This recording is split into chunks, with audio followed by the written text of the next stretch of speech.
So if AI-driven search is changing everything, well, would you agree with that statement, first of all? It's actually an opportunity for brands that historically may not have performed with either non-branded search or branded search on Google. Turns out this is an area where AI actually does make a dramatic difference in the power of this technology.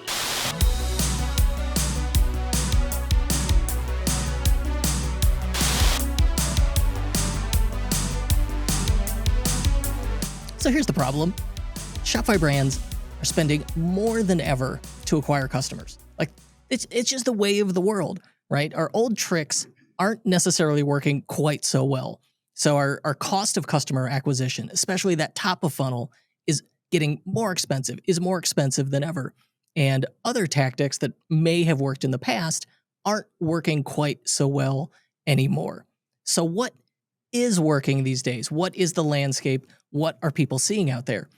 And I've got someone who's in a unique position to talk to us about it. Smrithi Jamaraman is going to join us, and she has an interesting perspective from her seat at the venture capital table. And she's going to walk us through some of the tech, some of the things she's seeing. And when I talked to her in the pre-interview, I thought, wow, she's got so much experience. There is so much to learn here and share with us. And so we're going to dive into it. Smrithi, thanks for joining us. Thanks for having me. Very excited to be here. The first thing I want to go over is AI and SEO, right?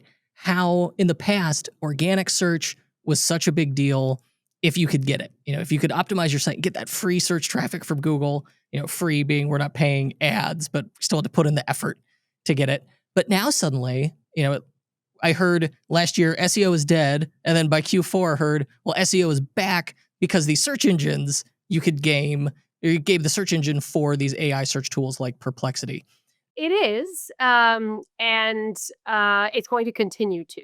So I think the short answer is AI is absolutely changing what the top of the funnel looks like. Today, I go into ChatGPT or Perplexity or iAsk.ai, any of the AI search engines, and I'm asking it for the same thing that I used to go to Google. But I'm probably also asking it in a different way. And that's why I say it's evolving a little bit. And it sort of was a major shift that brands now suddenly have to rethink their top of funnel strategy. And, I think it means a couple things, right? It's actually an opportunity for brands that historically may not have performed with either non-branded search or branded search on Google. They didn't have the budgets to necessarily rank high on Google. Or I think more interestingly, they may not have had business models that lent themselves to Google-based search because, they didn't have brand names that resonated or they weren't intent-based products. So someone wouldn't actually be Googling for them in the first place. And so they had to really, obviously, spend a lot of money on paid media and other channels. So I think it's a moment of opportunity. Now, of course, that'll calibrate. But I think right now, if you're a Shopify brand, it's actually a great time to be innovating around this new funnel that's coming from AI-powered search engines. And just to kind of give you, a couple examples of what that looks like, we are seeing businesses going back to traditional landing pages and just sort of infiltrating the internet with content, with landing pages tied to specific occasions that their products are used for, tied to specific attributes that their products have. We are seeing a lot of folks using AI to actually help them identify what keyword search now looks like in a AI search engine world, which may not have been the keywords that folks were using on Google, right? Simple example, if I'm a cowboy boot brand, previously I might have been like, hey, I need cowboy boots. But now, if I'm going to a search engine that is AI powered, I'm probably asking it a different set of questions. I'm saying, hey, what's the best outfit to wear to the rodeo this weekend? And so if I'm a cowboy boot brand, I no longer just need to compete, on cowboy boots. I need to be thinking about someone is talking about the rodeo. They're saying weekend, like when is the rodeo, right? How do I in this town where I have a user that I want to go acquire that may have been tough for me to acquire before because I can't compete. So certainly I think SEO generally, and then thinking about the tech stack around SEO, how do I identify keywords? How do I in real time automate use of those keywords? And then of course, the other thing that's happening with AI powered search is it is, I won't say the early days, maybe in the in the middle days of actually being able to power image and voice search, which traditional Google search, had capabilities, but nobody really used them. And so again, another opportunity for brands. Obviously, many Shopify brands have amazing visual content, visual assets, maybe have, done interesting content in the past or are doing it now around video and sound and can actually now perform and with those assets and show up with those assets because users are using AI powered search for visual and audio in a way that they never used Google before. We are sort of getting a real time feedback on how users are evolving their use of these platforms. Oh, do we get to know which one? Yeah, sure. It's called iAsk.ai. They're performing amazingly. So iAsk.ai is the URL. They are top ranked in terms of accuracy based on a study done about 6 months ago. They also do really well with sort of Gen Z and younger users in many ways, sort of the way that they've built the speed, the engine, the user experience, the ability to curate output based on, if I only want verified sources or I only want sources that come from publications that I can cite in a, research paper, or I want, really short summary, really long summary. They've sort of performed really well in all of that, and all of that tends to appeal to sort of the younger user. So in practice, this takes the form of content. It's text content plus image, but the image you're gonna attach alt text to it to describe it. And AI can help come up with ideation and then help create the article. But garbage in, garbage out, we don't want to flood the internet with low quality, thin results, is what Google politely calls it. Is thin results. Yes. And again, that's why I use the word authentic, which is obviously, an overused word, for a few years now since kind of the burst of the e-commerce bubble and the realization that brands have had that not every brand is built to be a D2C business, based on a bunch of user testing and consumer research that we've done. Like authenticity, which is an overused term, actually stands out as one of the most successful ways that brands have been able to navigate the growth in CAC. And, anytime one, you just have to be very nimble. You have to keep trying different things, figure out what sticks. You can't sort of remain stale. But then having authenticity be sort of that thread of what the strategy is, what the content looks like, what the visual assets look like. Of course, that has to be sort of, the underpinning of all of this content. It's not, again, we definitely don't want content for the sake of content. It's kind of interesting. I don't see brands creating nearly as many landing pages or content pages as one would think, when the criticism of AI is that I could just generate AI slop continuously. And yet at the same time, garbage in, garbage out. If I put in good content, if I do some research, give it an outline, define brand tone of voice, I could use AI to generate great content as well as bad content. I just think more people would take advantage of it, it feels like such a missed opportunity at the moment. Yeah, I think we've also, now dealt with several years of the, inundation of content. So I think people are wary of that. Something that AI can also do that's really interesting is make content more interactive. And Ooh, in okay. general, we see that interactive content outperforms static content by at least 50%. I think that's an understated number. It's like 53% is sort of the stated number, but in terms of more engagement. And When we I think it can say be much higher. content, my mind goes immediately to quizzes or polls. Vote for your favorite, or like find the right tea for me. What did you have in mind with interactive content? So when we are still in the era where the consumer is curious about what AI will tell them about themselves. And that we are seeing being actually leveraged quite interestingly. And so what used to be a poll or a quiz or, all of the brands that went to market with a funnel that ultimately they claimed would personalize your hair care or personalize your skincare or personalize your smoothie mix or whatever. That was interesting for a moment, that had a moment or maybe more than a moment. But now with, this curiosity around what AI can tell me about myself, and as much as there is absolutely still this distrust in the market, there is, I think, just a little more curiosity, mystery, and maybe a belief that it's like a horoscope, right? There's a belief that this might actually be more interesting and accurate than just what the, 5 years ago machine learning algorithm told me based on a quiz. And so we are seeing some interesting customer acquisition plays gamifying that. I'll use a simple one. We talked to a company recently. Their top of funnel gamification is, do you want to know what day you're going to die? Oh, And jeez. it is ultimately a health and wellness platform, but That's such a good hook, though. what a great hook, right? I might not want to give you all this health and wellness information if you're like, take this quiz and we'll help you, find a way to get healthier. Um, Yeah, that's but I less fun. definitely want to know what day I'm gonna die. And so yeah, it works phenomenally. It's like, so our core problem here is simply the paid ads are expensive, right? And so everyone's looking for alternatives to that, to scale, to grow, and to smooth out when, there's an outage at Meta or whatever.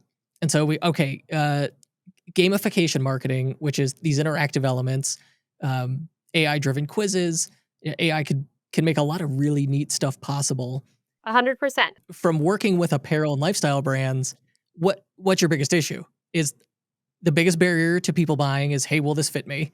And then once they do buy it, oh, I got to exchange it. Well, if someone buys a single item and they're the first customer, I probably lost money by the time I've exchanged it for them, just in the hope that 100%. they make another purchase. So many merchants will just throw money at whatever solution can solve this. And as a customer, we want it too. 100%.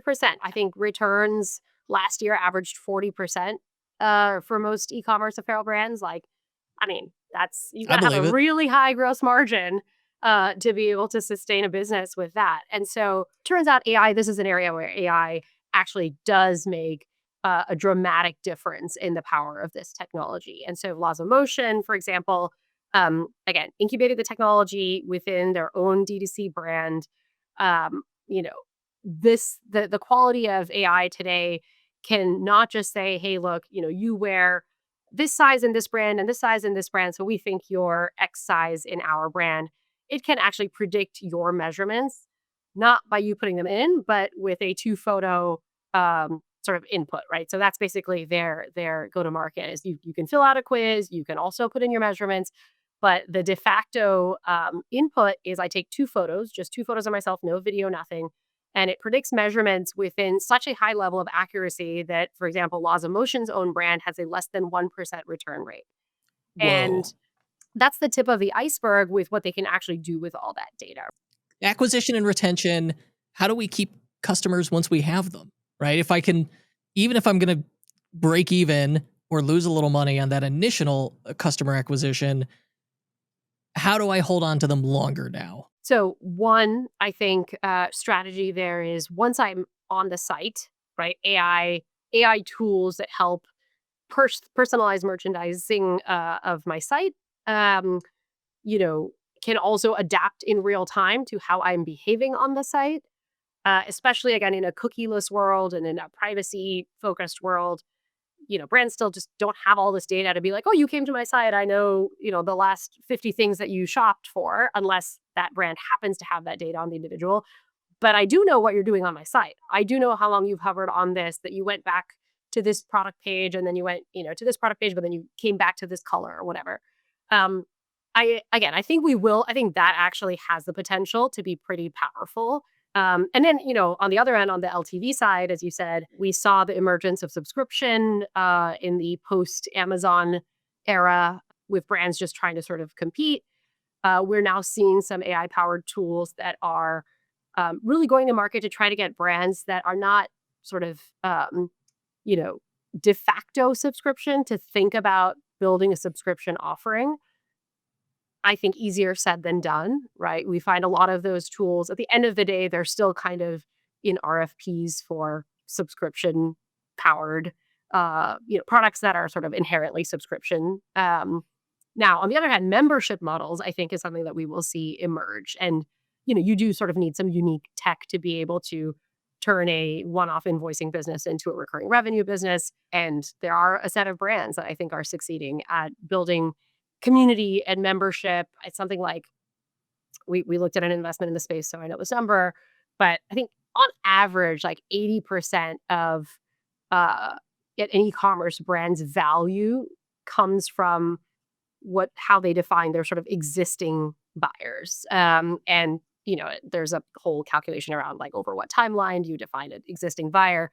But I think the headline, even putting the number aside, is there is a lot of value to be captured from your existing, your repeat customer, someone who's come in once. Like now you don't have to spend a single dollar bringing them into the top of the funnel again, but you can really, invest a little bit in engaging how much they spend with you, how much they evangelize you, etc. I think a missed opportunity, but a growing importance is membership.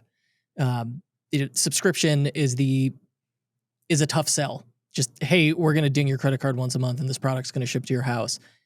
People understand that's a much tougher sell than the one-time purchase. If you have a consumable good, those subscriptions are great. Exactly. So I want to ask you some closing questions. In your experience, what's one thing you think a Shopify store owner, an e-com brand founder should stop doing today? They're just like, look, you guys are wasting your time.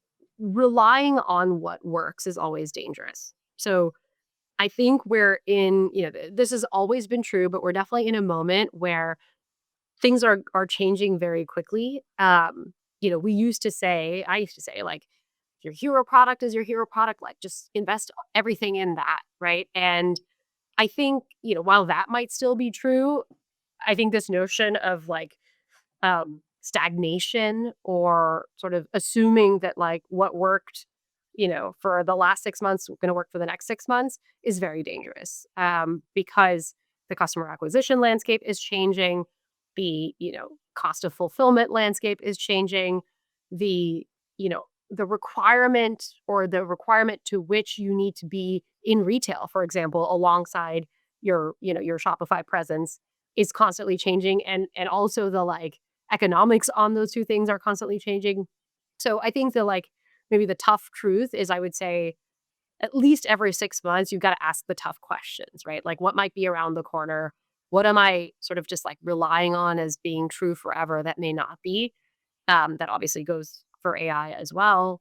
And I think, there are categories which are certainly having a moment, and there are ebbs and flows around that. And so I think you are relying less and less on category trends and relying more and more on like your own, connection to the consumer. And does this brand speak to the consumer? And do you have loyal users? And again, I think this is why subscription, membership, LTV, all those things that we talked about are super important, because it's kind of like it used to be, all right, we're going to ride this category trend and everyone's going to buy this and it's great because everyone wants this. But now it's like, no, you find your buyer.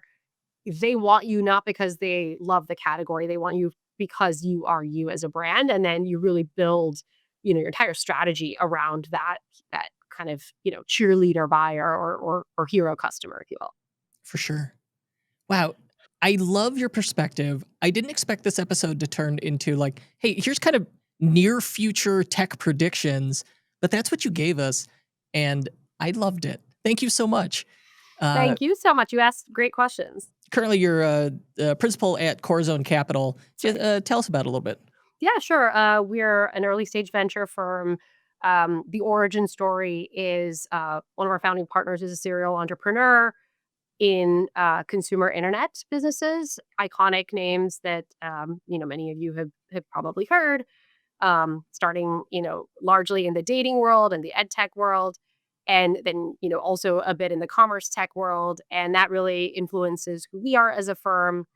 We are very high touch, very sort of like operator led mindset, and very heavily focused on consumer tech-enabled consumer products and commerce enablement, where we invest. And we're based in Chicago and Los Angeles, but we invest all over the country. And welcome new ideas, great founders. Nothing is too early for us.